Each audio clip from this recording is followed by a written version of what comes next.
was absolutely beautiful. Thank you, choir. Thank you.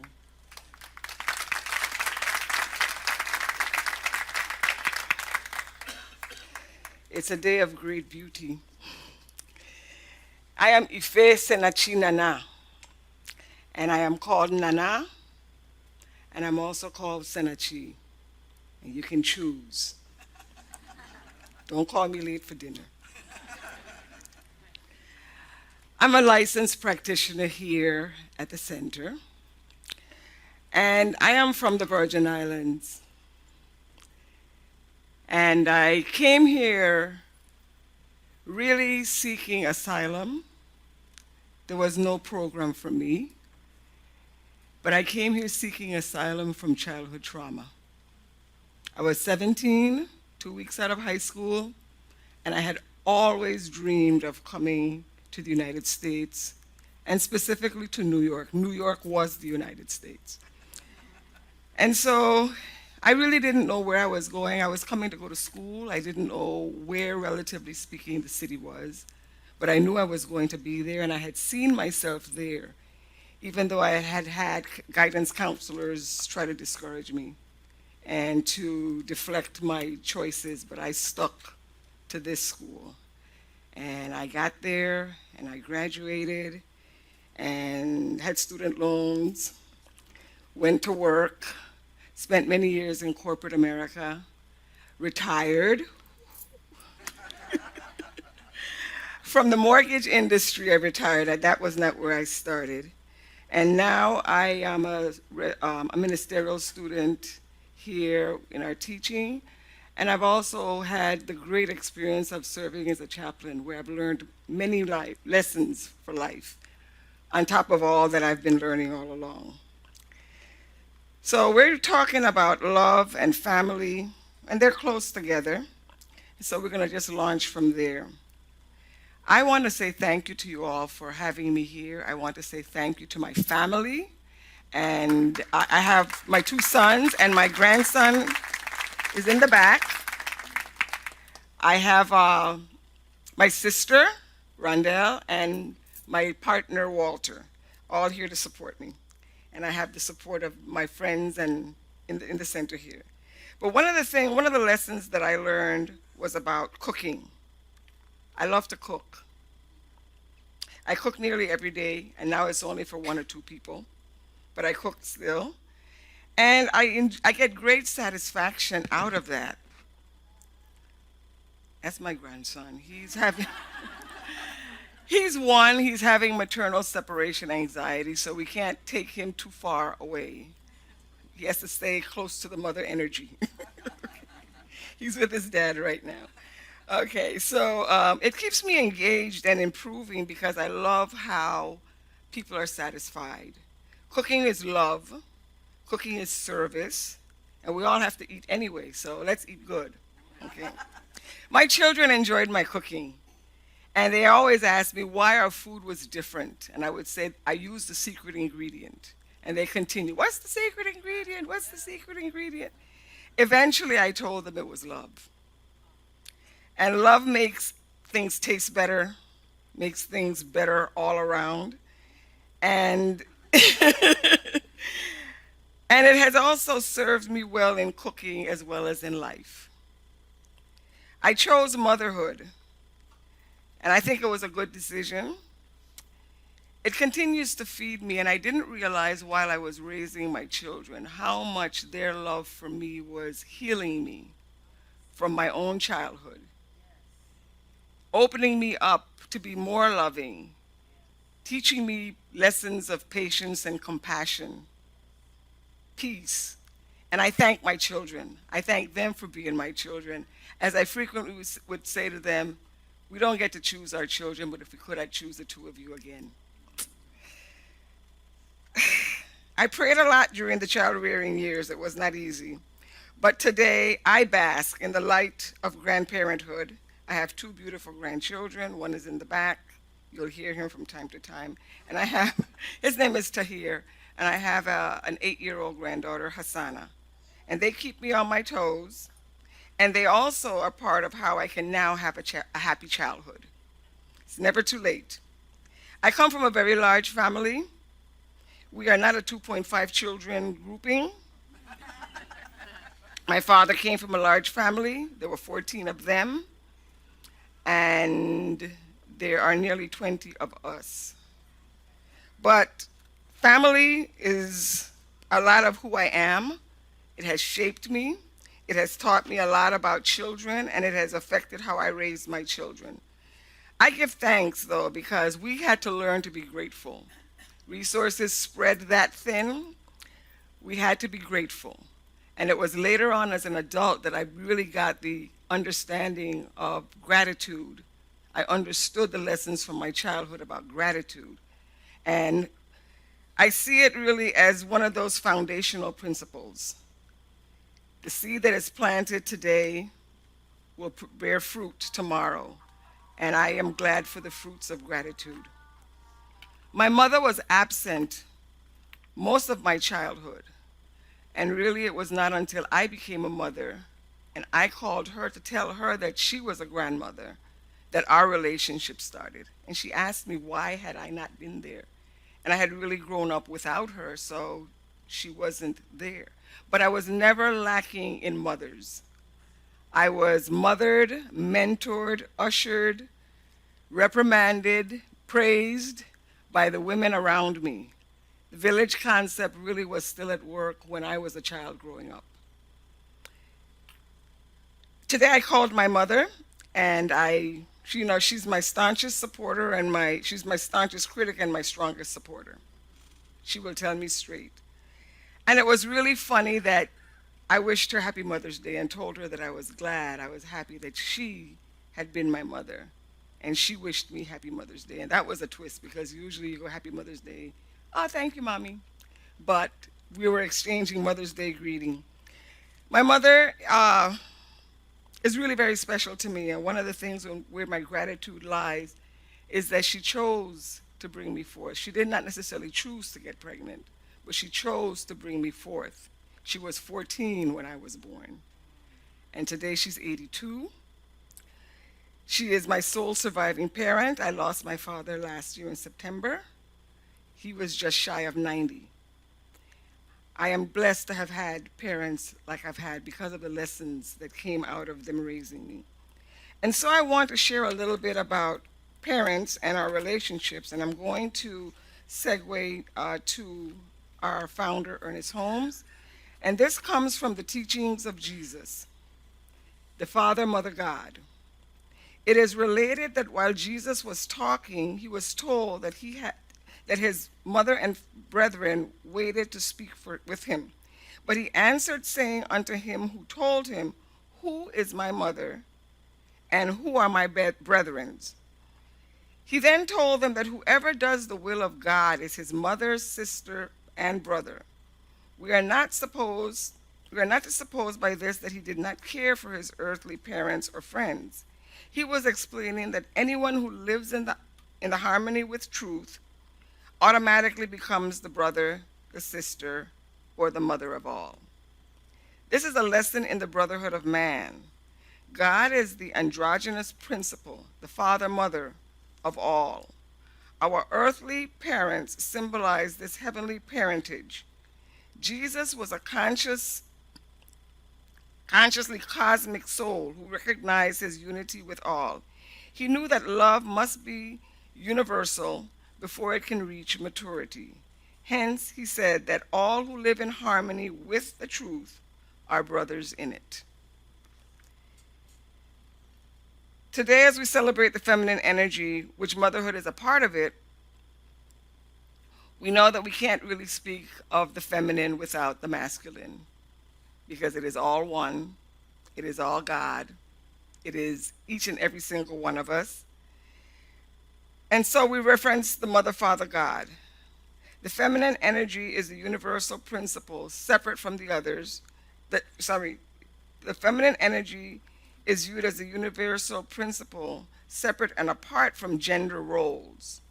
All life has both masculine and feminine characteristics. One cannot exist without the other. Life is energy. So this feminine energy, what is it? Some of the characteristics: creativity. The feminine energy creates out of what appears to be nothing.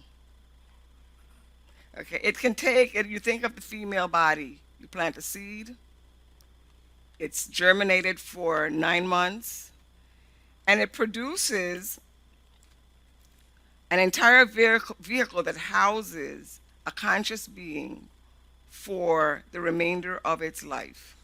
You think of the human mind, that too represents the feminine energy. Thoughts are planted, we germinate them, we then manifest them into our life. So as we think, so we produce our life.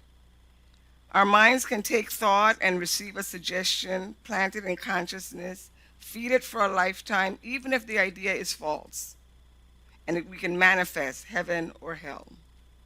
By the same token, we can reject the established thinking and transmute it to better serve us. So we're always at choice here.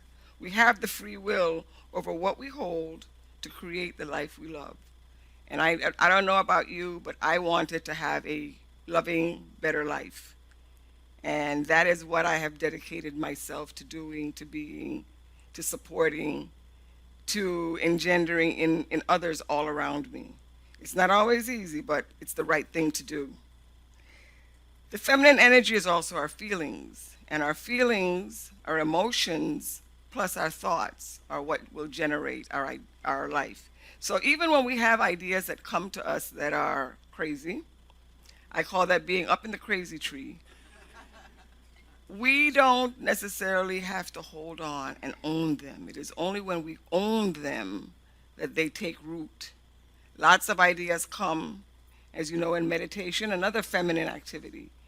Meditation, our thoughts run by, and we have to learn how to quiet the mind, be still and know, and just let things by. Don't own stuff that isn't yours. We also have another aspect of it called the warrior spirit, and that warrior spirit is our intuition. It lets us know what is going on. It alerts us. It guides us to eliminate what doesn't work and to increase what works. And when we don't listen to it, we know we can have an internal war, a mental war. I have had many experiences where when the idea came, it sounded crazy.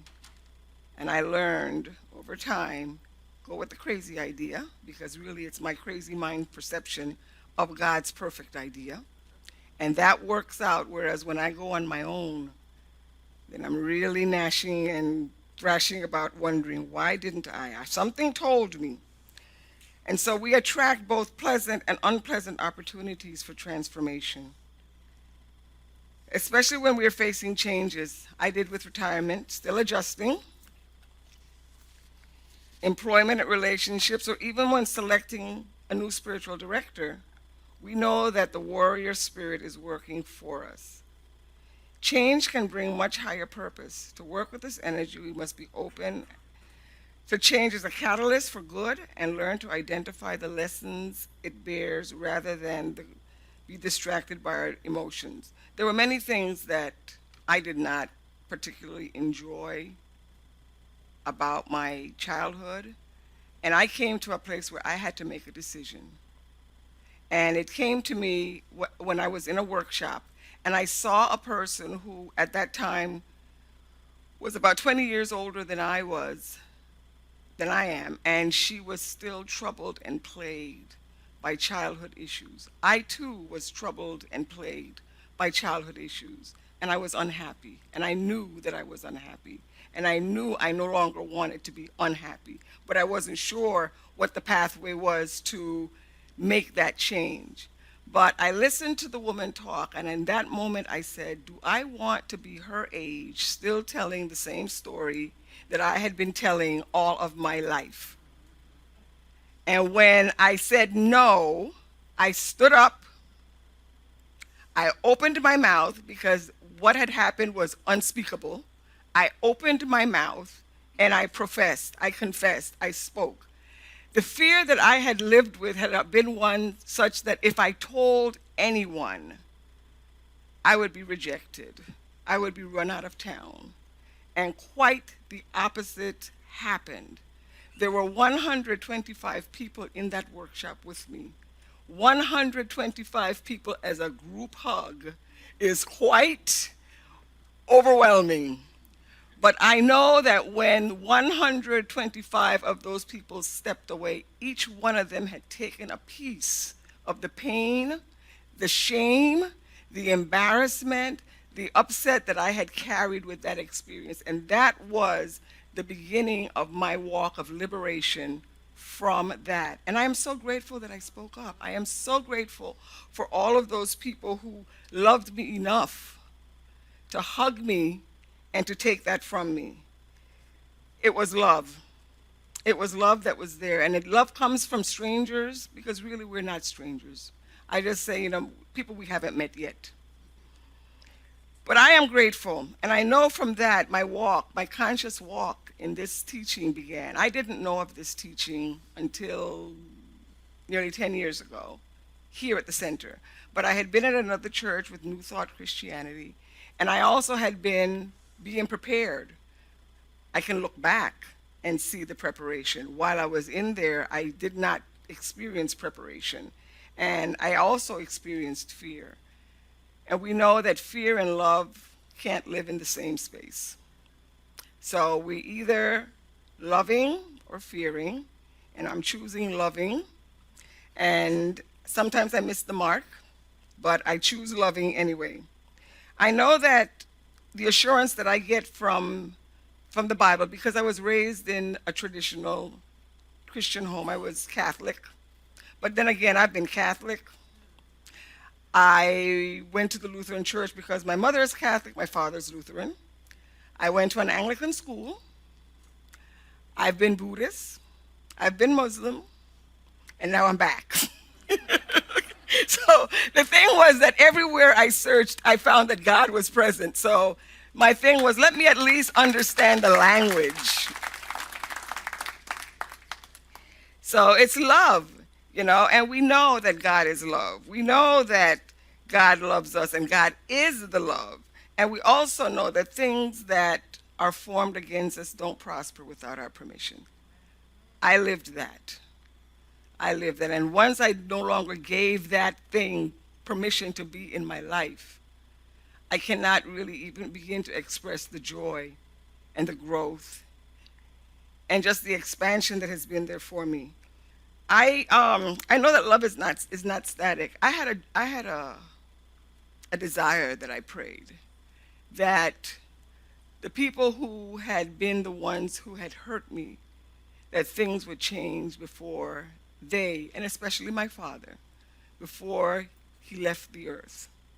I didn't know how, I didn't even know if it was possible, but it was something within me that said, make peace, forgive.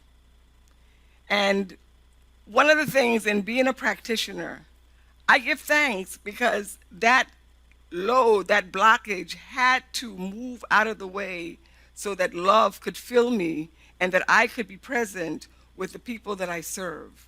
I can't serve if I am blocked up with my own stuff, and I really have to work at being transparent. And that's what we all are faced with. These are lessons that come to us. We don't choose how they show up, but we have to see the lesson in it and move beyond it. No weapons formed against me will prosper, that I know. And I am also aware that my conscious cognition that God is for me, it leaves me no need to fear and no need to worry, because we were not designed to worry or fear. We were designed to love. We came here love-enabled, and that's who we are, the love of God, the love of the world, the light of the world.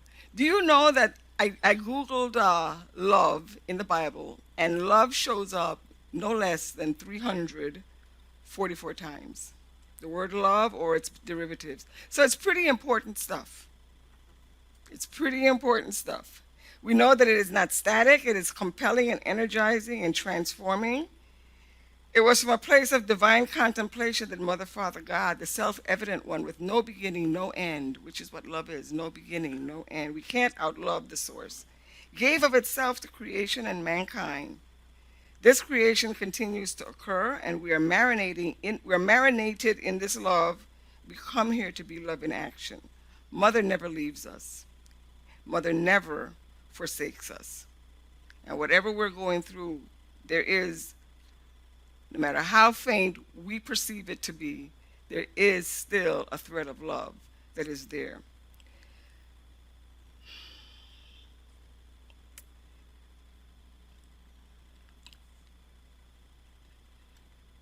We know that when love is invoked, positive activity follows and the world changes because love is transforming.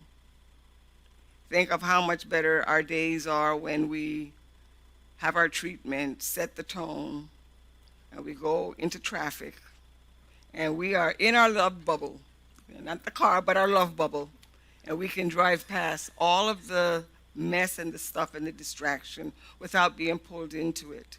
We are always in power of our day, of our mind, of our thought, of our decisions. We get the crazy thoughts, but we also have the power to not pay attention to them, not give them any of our power. And so we know and rely on the love of God, that the love God has for all of us. We know God is love. Whoever lives in love lives in God and God in them. And that's from 1 John. The new commandment I give to you, love one another. As I have loved you, so you must love one another.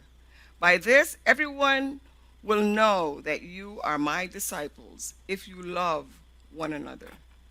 Have you ever seen a loving person come into a room? You not feel the energetic shift? And you basically turn to the source. You're pulled to it. Who is that just came in? And that's what love does for us. It goes before us and paves the way and clears the way. And I also learned in my experience of going to school and coming to the United States that when we set our intentions, especially loving intentions, the resources all line up. All line up. Because like I said, I was 17 and I came here and my intention was never ever to go back. I've been back. As part of the healing, I've been back. But my intention was never ever to go back. And when I think of being 17 and what can happen to 17-year-olds, and especially in a foreign country, I am grateful. I am grateful because I was greeted by love in every space that I traveled, in every walk that I was in. I had the experience with one of my sons when he graduated from college. I went up there to his graduation, the proud mom, and one of his professors came to me and she said, "You know, I have to apologize to you." I'd never seen the woman before in my life, so I couldn't imagine what the apology was for. But she said, "I love your son. And I have treated your son like he is my son." And I said to her, "Thank you. My son has been away from me, and I know that you can never have too many mothers. And I am glad that you had the opportunity and you stepped up to mothering my son, because that helps me to feel better at night." And so I know that even for my children, that love follows them and protects them and covers them. And I am grateful for that. So we also heard in the Ernest Holmes reading about love maturing and the brotherly love. And so I just want to talk a little bit about what that looks like. It begins with the recognition that God is all there is. Everything else is really our creation and it is outside. But within us, God is all that there is. We all share this one mind, and we all access this one mind. And so in this one mind and in the spirit, we are all each other's brother, sister, mother, father. And so, I've always been amazed at how we can see images of suffering and feel the pain. And it's not happening to us physically at that moment, but we feel it. And it is the connection that we have one with the other. It is the empathy.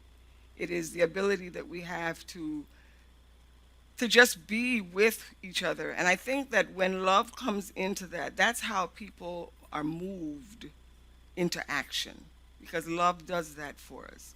We know that there are cases where people have lost a child or a loved one and formed organizations to help others and to help prevent these types of occurrences from happening again. So, this conscious union that we have with the Creator and with each other is really what I'm going to call the kingdom. In this kingdom, we are the rulers. So, all the divas, you got your kingdom, just stay in your kingdom. Be your diva in your kingdom. Let others be the divas in their kingdoms as well. And in those kingdoms, residents will sometimes try to come in and squat. You know, they provide the fuel, the energy, the power of our words, the feelings, the emotions, the actions, the reactions. And throughout the day, we have these residents, nyangy, nyangy, nyangy, nyangy, nyangy, nyangy. If we don't evict them, and we have the power to, we have the permission and the power from our Creator to evict them. We don't have to let them stay. Evict them. We will be distracted from who the real resident should be and is. So we need to make sure that we foster peace and love in our kingdom and allow wisdom to guide our decisions. We have to allow Spirit to reshape our lives according to the perfect design. There's a perfection that is here in each one of us. And as co-creators, we can co-create some stuff. I mean, I know that I've created some mess, and I've had to clean it up, and I've had to deal with the consequences. But in all of this, I still know that I am loved. You know, it's kind of like when you have a good parent. You can mess up and you can go back and you can say, I didn't handle this right. And this, you're still loved. So when we do this and we reshape and we let Spirit be our designer, because Spirit is, we can see new and victorious patterns unfolding. We get more confidence in our ability to make the right decision, to do the right thing. And that's what righteousness is about. It's not that you're better than or holier than, but it is that we live from the power of our own being to choose the right thing, to do the right thing, and to do the things that we all have a sense of right and wrong. It may be a little fuzzy in areas, but there are some things that we all recognize as right and wrong. And one of the things I had to learn was not right was to sacrifice myself. Okay. I sacrificed to myself. I was the oldest girl in the house, and I was responsible. Even when my siblings did things that I had never done, somehow it was felt that I set the example. And so it took a while for me to do as Karen Ratz said, I'm not responsible. I'm not responsible for you. You know, I am your brother, I am your keeper, but I'm not responsible because each one of us makes our own choice. So treat daily. And if you are not sure of treatment, we have licensed practitioners here at the center who will support you through that gestational period. Because it's gestation, we're giving birth. Every day, each one of us is giving birth to a new me, a new you. The slate gets wiped clean. We can't do anything about yesterday. We just have the eternal now. So in this moment, we're all giving birth to our magnificence. Fear less. Trust Spirit more. Have faith that treatment works, because it does. I spoke of being a praying mother, and I had a praying grandmother. And we didn't want grandma to go in there and pray, especially if she called you in. Come, let me pray for you, y'all. Oh, my goodness. But we know that it is prayers that protect us, guide us, lead us. And so treatment works. And I'm glad that I learned treatment, because there were some aspects of prayer that were a little bit difficult to handle. There were times when I would say, you know, I grew up in a time where children were whipped. Okay, I got beatings, And there were times I preferred a beating to a prayer. The beating was done. The prayer, okay, just beat me and let's get over with it. So the key here is forgiveness. We have to engage in the forgiveness work day in, day out. I wrote many forgiveness lists. I continue to do so because I find that I think it's done, but it comes back again. But it comes back and really not as the same thing. It comes back as a deeper because these things go deep. There are many things that happen to each of us before we even have the words to speak it. And that can be part of the trauma. It doesn't mean that because the child cannot speak of it, that it is not affecting. And love has a way of pushing everything to the surface that is unlike itself. So when we start our love walks, it's going to look kind of crazy at first, and you may feel things that really don't feel very loving. But continue to love, continue to forgive. And my goal here, and I heard this from someone else, make my mind such that others can have harmless passage through it. Okay. And I am really very, very happy to say that my father and I made peace. My father told me a year before he passed that he was preparing to leave. And he said to me, you know, I was not a very nice person. And I said, yes, Daddy, you weren't. But you have forgiveness at your disposal, and use it. Forgive everyone. One of the people he wanted to speak to was my mother, and she refused. In fact, I couldn't even speak of my father to my mother. But I will say this about forgiveness. Forgiveness still works because it's not for the other person. It's for yourself. And when my father made his transition, he was at peace. He had forgiven to the best that he knew how and could. It was almost as if the things that he had said to me that had been painful and hurting were the very things that he was coming back now, all these years later, and affirming in me or seeking forgiveness about or for it. And I basically said, yes, Daddy, I love you anyway. I love you. I've always loved you. So we continue to love to the fullest of our capacity, knowing that the possibility for love is infinite, and like the universe, each one of us is expansive. Do the right thing. I saw this post and I loved it, so I'm going to use it here. Do the right thing, even when you think no one is watching. Remember that right is right, even if no one else is doing it.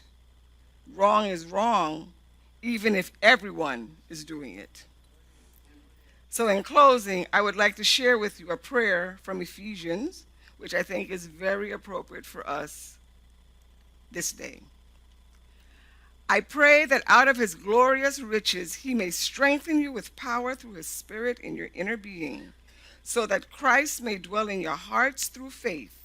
And I pray that you, being rooted and established in love, may have power together with all the Lord's holy people to grasp how wide, how long, how high, and how deep is the love of Christ, and to know this love that surpasses knowledge, that you may be filled to the measure of all fullness of God. And so it is.